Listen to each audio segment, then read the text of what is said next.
السلام علیکم ګرانو کتونکو عزتمنو اوریدونکو صحبت راغلی ما او د ایاز ثالث صاحب خواله راغلی ما نو د ده په سینه کې یو ډېر لوی تاریخ خوندې ویم چې د دې نه فایده زم پورته کړم او تاسو ته هم در ورسوم. جمشید د ټوپک ډېر مشهور شاعر دی، ډېر مشهور شاعر تیر شوی دی و او دی. د هغه بدلې، د هغه چاربیتې، د هغه کلامونه وحید ګل استاد او د ټولو ولسي فنکارانو ویلي دي.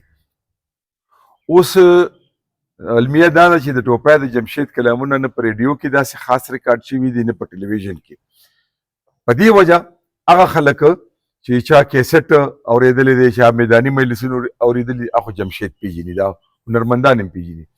خو هغه خلک چې د دې سیزون نه لرې پاتې شوي دي نو هغې ته بیا د جمشید په هکله د هغه د شعر و شاعرۍ په هکله دونه معلومات نشته. ایاز ثالث صاحب چونکې ژوره مطالعه لري، د دې په سینه کې یو تاریخ خوندي دی. ایاز طالب صاحب جمشید د ټوپای چې و ښه جي د پښتو ژبې ولسي شاعر، بالکل د ده په هکله راته لږ ووایئ چې د ده شعر و شاعري او د ده که تاسو ته د کتابونو معلومات وي، د کور کلي معلومات وي، دا لږ را سره شریک کړئ. صحیح دی جی. اسلام صاحب جمشید کاکا خو ډېر زبردست شاعر و د پښتو او زمونږ دې کلي ته به راته دغه ځای یو ټیلر و باز محمد ساحل د هغه نوم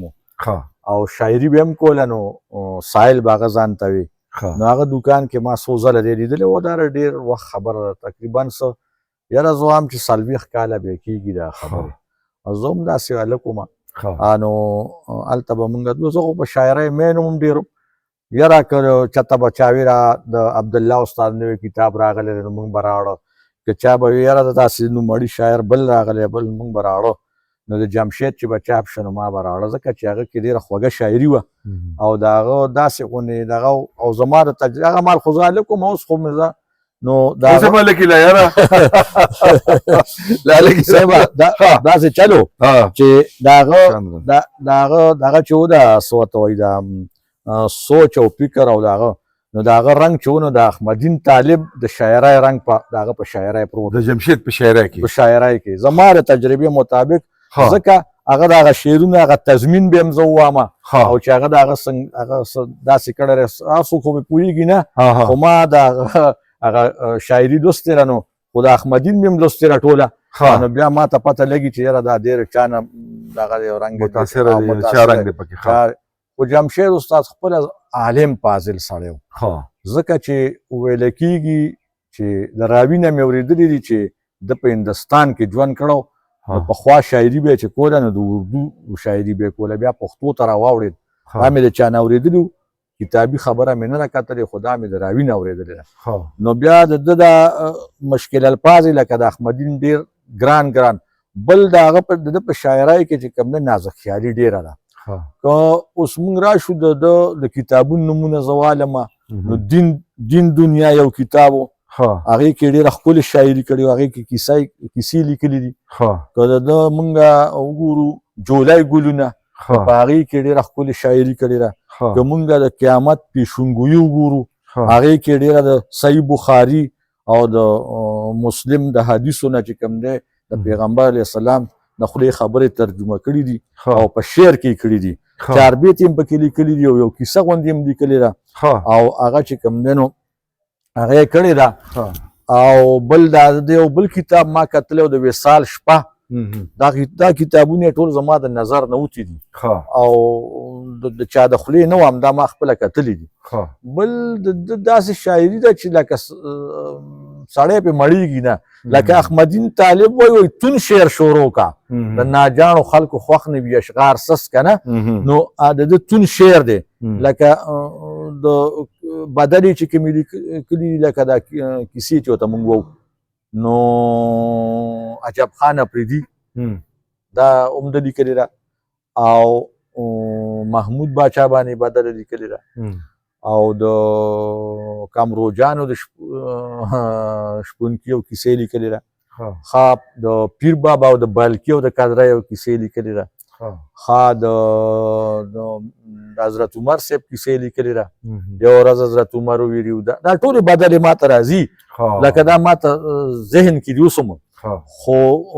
داسې نشو کولی بیا به دې ډېر وخت وخت پې لګي لګي داستانونه دي بل د چاربیتې چې کومې ویلي دي زمونږ به لیکلي کې یو سړی و ډېر مشهور مجلسي و خو هغه زمانه کې سور مرنو نو هغه ګل محمد خان نوم یې زیدی بلاخیل نو هغه څخه به ډېر راته دا جولای ګلونه کتاب چې چاپ کو نو هغه یې راوړه نو هغه ته څه کیسې دا د عمر صاحب کیسې ته وویل یو دا لوی ځوان یو کیسه وه هغې ته وویل خو هغه ورته وی چې ما څخه یو چاربیته ده د احمدین طالب نو شاعران کاپیه ډېره سخته ده او هغه چې کوم دی نو هغې باندې به یو چاربیته ونه لیکي نو ورته یې ویل څه دي وی دا چاربیته ده چې کوم دی نو دا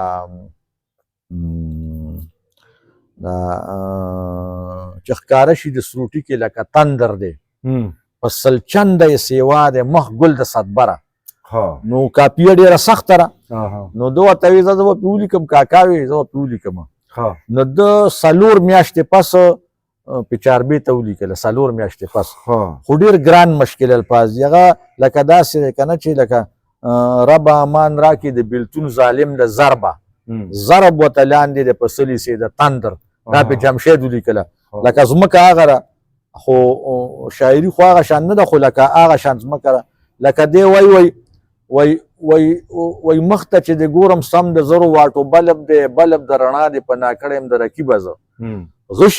غشي راوریږي سم باران زما په کلب دی کلب مې ناسور په وینو سور شه بې طبیبه یم او لکه داسې مخکې ورپسې زه ګران ټکي دي په ټوله چاربیته خو نشم ویلی او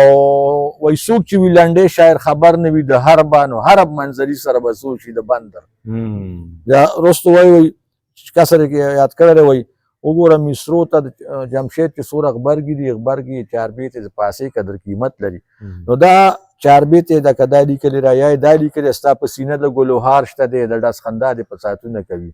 بل دې په سترګو کې خمار شته دی ټول ګاونډیان دې صفتونه کوي دا چاربیته یا دا چاربیتې چې کوم دی نو لیکلې ده خو هغه لږه مغمده نو هغه ماته مناسب نه ښکاري چې زه وایم هغه دغه کې خو هغه لږ کنزل غوندې دي نو هغه که تاسو ته کټکوی نو کاټي یو شعر دوته وای خیر دی هغه وای کنه چې یو شاعر ورپسې دغه کړو خو به مقابله نو هغه د پکې مغمه یو چاربیته دي ته مغمه وای معما مشوړه نه او کنه معما نو هغه کې چې کوم نن دی وای خبر شنه خبره او پلاران دي پوره درې دي شاعر ته وای خبر شنه خبره او پلاران دي پوره درې دي چې خانګ ورلوازه کم په مینس کې ورلګدم او ستا مور به ګډوم نو لکه دا د دې شعر ترجمه کومه خانګ چې کوم نن ریل یوازې کړي دي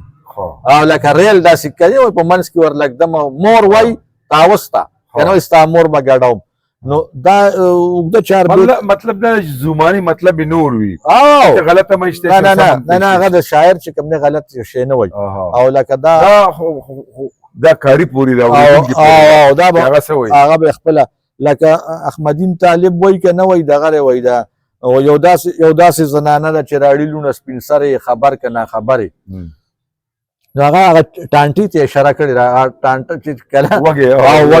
هغې کې یو کړه داسې بیا وایي یو داسې زنانه ده چې وجود ټول دانه دانه ده لکه دغې ته اشاره ده یو بیا یو کړه پکې وایي چې یو داسې زنانه ده پیدا کېږي د زوزاد تکتور لکه میراد چې سر ته نه کلم شي لو شي ته مراد په سر ګرځي باد چې د چا سره آشنا شي ورته وایي چې افسر یو خبر که ناخبرې تم ته اشاره کړې کلم ته او داسې زنانه ده پیدا کېږي د زوزاد تکتور لکه میوه خط یادوي که نه وایي چې د چا سره وایي چې سر ته نه کلم شي هله کار کوي وایي چې د چا سره آشنا شي ورته وایي چې افسر دا خو د افسرانو په جیب کې به پوټوز ورسو کوي که نه نو دا هغه هم دوی چاربیته خو هغه څه زه نه کوم د جمشید خبره او جمشید ته راځو نو جمشید بیا ډېرې غزلې هم لیکلي دي لکه داسې یو مذکور غوندې لبې لیکلې ده چې مجاړلونه نن ورځ د خوشحاله یو کې نه په خپله بچه یا په سره ډولای کې نو دا یو لوی مذکور د مور او د لور خپله کې چې هغه ورته وایي ما به دې پلان کلي نه ورکړې سوال جواب دی که نه نو خو اخري کې بیا وایي د کسر وم وایي په جنج راغلی مور ورته وایي په جنج راغلی ټوپي وال دی او چپ شه جینی زمونږ خبرو ته یې خیال دی او چپ شه جینی وایي د جمشید شعر کې کمال دی او چپ شدینه اره مصری د انګریزي رپل ګولای او کینه په خپل بچای په سړو او احمدین طالب وي د تلوار نه کمکل تړیبار سست تلوار نه کوي سوال جواب کیو خيار سست چا ویل بزرگ جمیر تداد هیب د کوي سله په دمه دمه گفتار سست نو دې سوی دی وای د تضمین وای شاعران دې سوی وای وی پټی کې با دربوی د زمیدار سست یار بایلی د کم سړی چې وی ریبار سست او پسس لاس باندې شرغه شریبه نشي نه غږیږي در باب ته پاساتار سست او د اسینو معشوقو قدر قیمت وی د بدرنګو معشوقو وی خریدار سست او ټوپای جمشید چې ګرمه شاعري کړي ځکه نه ګوري نور خلک اشغار سست او تاسو د تضمین خبرو کله کله علي خان وایي چې کله زه يم کله یار کله ریبار سست ځکه شو زمونږ د مینې کاروبار سست او اکیلان وایي چې سستی عجب هنر دی پورته راکاږي چې شي سړی مار سست نو احمدین طالب وایي د تلوار نه کمکل تړیبار سست دې ته تضمین وایي کنه هغه ځمکه باندې او یو مضمون دواړو په یو شان او جی او نو دا د جمشید بلا خپل لبی نورم دی نیمکای لکه دا وای کنه وای یو لبه کې وای چې دا غره دا وای روکا د استامی نشي وای روکا د استامی نشي او چې ننګې می وینه شي نو بیا به خپل در نه کوم نو دا یو داسې لبی دی کنه بلا دغه دی او دا چار بیت یو مغامر ماته یاد و چې شاګرد د کابل د ملک تل یو ځوان د غم مسافر شو په لار ملګری سوداګر شدي هیران او د ځوان او سنوکر شو دی کې بیا د نزید دا ډیر ګران الفاظ دی پکې که وامن هغه بیا دی وای که عالم دی که فاضل دی او که مفتی دی ټول تر خواسته تو پای ته بیا راشي کله دې سوال جواب را کدای را تعال کو انعام بوله ورکم دغه سوداګر چې کم دی نو دغه ځوان باندې ډیر د شرافت دغه راشي نو دی ول خپل لور ورکی چې خپل لور ول ورکی هغه مخکې نظم دا به بیا زنانه ګوري د غاوري کنه شعر خو هغه شان دغه نه خلکه نو بیا دای په لار ازینو خیمو کې چې کم دنو دا جنای چې کمدانو دا خو د الک دی ورکړي نو دا سوداګر چې راشي نو دی وای چې دا غره دا جوړ پیاری نو دا وای چې خپل خزمه ده نو هغه لور سره ورشي نو هغه لوري وای چې خاون مې ده نو چې سهار شي نو چې لوري پاسي نو هغه کې نسوارو ډبې په تلای کې عمومي انو هغه وای چې خو دا تندی د ټک ورکی وای دا کار خو مې د پلار دی نو چې کال تیر شي دا غینه بچي پیدا شي نو جمشید وای چې نو سیب ورته وای که زی وته ګران مسالې پکې چیرل نو مغمی چاربیتی لیکلی د احمدین طالب رنگ په زوام پروت ته او شاعری لکه چې هغه څنګه سویل دي کنه نو هغه شانتی سیزي بل داسې کړی وغه چاربیته کې وای چې په غاخونو زما درد کې سخاو که شیرینه یو ورځ پاک رسول ورته ویل حضرت عمر نو دی وای یو ورځ حضرت عمر ویریو دارا یو کیسه مې شورایا د مزیداره د ایمان راوړو نه مخکې زه شکمارم ناس په شو کې تا اکثر په لوی لارم نو دا هغه کې دا چاربیته کې دغه یادې سلک یادې د ایران شاهزاده هغه مخکې ځي کنه وای شاهزاده مې لګېدلې او په تش یا چاربیته کې وای د چشمې په شانتي ویني بهېدلې ویراته وی چې یا عمر نور مزل زمانه نشي انو و چې متو قتل نو دغه نه ویني بایدي دا لوی کیسه هغه خو لکه خبره ولکه چاربیتن چې داغه کم سویلو نو هغه نه رستو بیا غیله دغه ورکړی دی خو زماره تجربه مطابق په ټوپای کې لوی شاعر علي خیدر جوشي تیر شوی دی شعر کې چې په فولکلور کې هغه شاعر به زوام په دې ثوابای کې بل نیتی زوام چې پښتونخوا کې ثوابای کې امانت مالیار ښه شاعر تیر شوی دی لکه کنه زبرته یو یادوم عبدالواحد ټیکدار صاحب ښه شاعر د چاربیت استاد سره تیر شوی دی او که زه علي خیدر چاربیت یاد کم نو د ټیکدار نه دغه چاربیت دي ما خپل لوستي دي لکه دا ړومبی چاربیت علي خیدر لیکلی ده چې پسل راړه دورونه او پسل کوم دا ړومبی د سلو خبره هغه کړې ده بیا وروستو دوم کړې ده جمشید هم په سلسل باندې چاربیته لیکلې ده او بیا دغه هم لیکلې ده عبدالواحد ټیکدار هم لیکلې ده او د عبدالواحد ټیکدار هغه خلکو ویلې ده د خلکو مشهوره شوه ګوره دبدب زما د دی کې زیات فولکلور دی راغی هغې نه دورونه دي پکې او کټمالي دي پکې او دا ټول هر څه یاد کړي دي که نه علي حیدر هم دوم نو زه وایم چې د جمشید داسې شاعر دی که نه چې د هغه خدمات ډېر زیات دي او زه به د هغه په حق کې وایم چې د هغه شعر و شاعري ما اورېدلې ده. نو یو کتاب یې د بل نه بخو او چې یو ورځ محمود باچا وویه یازه که نه دا کیسه به مونږ وی خپله کې به وي یا چې کوم دی نو دا د ګمبد د شهزادګۍ کیسې لیکلې ده او څه بله څیزونه یې څه به لیکلي زه به تا ته یو څه یادوم بله یې ښکلې ښکلې بدلې دي خو که دې سنګرانو او دې ولسي یا د نورو رالل او د دا ویناګانې مخکې کړي نو خلکو ایاز صاحب ستاسو خبرې ډېرې ګټورې ډېرې خوندورې دي او د ده کلامونه د ده دا بدلې وحیدګل استاد ډېرې ویلي او جی ویلي دي هغه هم په دې ثوابه کې دلته خورو ورته وایي او جی دلته کې اوسېږي خو هغه یو ځل ما په ثوابه کې ډاکټر شیرین صاحب یو دغه ته ورغلو پخوا خو د میوزیک سنټر یې وي هغه له مونږ USB ورکړ نو هغې کې مونږ ته بلا مواد راواچول پای کې د جمشید ډېر کلامونه دي بدلې خو دا مطلب دا دی چې لکه خلکو ته رسېدل پکار دي مونږ په ریډیو دا پروګرام چې کوو په هغې کې مو تماشه شروع کړې ده